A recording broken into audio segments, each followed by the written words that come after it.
Next up for Michigan State and Michael Geiger is Penn State. They had to play Michigan on Saturday.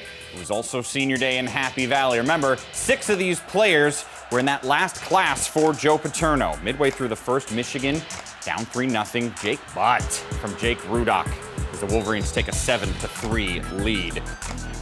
Meanwhile, this Michigan defense, they haven't been the same as they were those first 7 or 8 games, but they started to make some really big plays. Hackenberg was in trouble all day long. Taco Charlton with the sack there. Here's Saquon Barkley getting tackled by Jabril Peppers for a gain of 0. Barkley a little bit later on, more from Charlton, also brought down.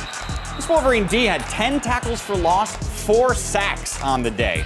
It's a 3rd and 6 here when Christian Hackenberg finds Saeed Blacknall. Beautifully done, and that's a record. Hackenberg ties Matt McGloin for most touchdown passes in the career at Penn State. 3rd and 10 now. Rudock to Amara Darbo. Oh, what an incredible catch by Darbo. First down, maize and blue. A few plays later, under a minute left, Jake Rudock swings it over to Darbo. He'll make a couple guys miss and speed on into the end zone. Michigan's up 14-10 at the break. Rudock threw for 256 yards. Carl Nassib has had a marvelous season, but he didn't play in the second half. Late in the 3rd, this is Chris Godwin on the receiving end. Another nice catch from Hackenberg. That would lead to a field goal. Penn State within 8. It's 21-13. Midway through the 4th now. It's a 3rd and goal on the 2 for the Nittany Lions. Hackenberg. He's going to look for Deshaun Hamilton, but he's under pressure. And that's an incomplete pass. The Michigan defense once again stops Penn State in the red zone. Again, force a field goal. 2nd and goal for the Wolverines. Devion Smith stretches in, and that would be all they needed. Michigan beats Penn State 28-16. 13 penalties for the Wolverines, but they won. Only 87 rushing yards for the Wolverines, but they won.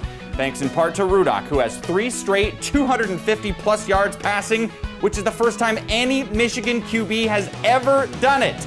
Nicole Darren afterwards.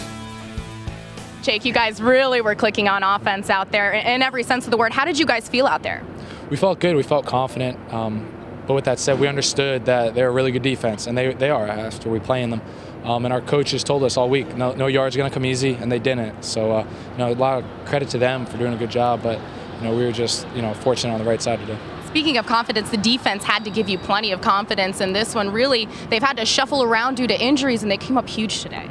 Yeah, definitely. I think they got down in the red zone a few times, and they only, let them kick field goals. That's tremendous. That helps us a lot on offense, understanding that, hey, we don't have to, get a huge chunk right here. We don't need to score. We're gonna, flip the field and just focus on our offense and not try to, take unnecessary risks. I thought our defensive line play might have keyed the whole was one of the big keys or the key of the game. All the guys on our defensive line, they got a lot of pressure. They got sacks. They got hits on the quarterback, and I really felt that took its toll as the game wore on.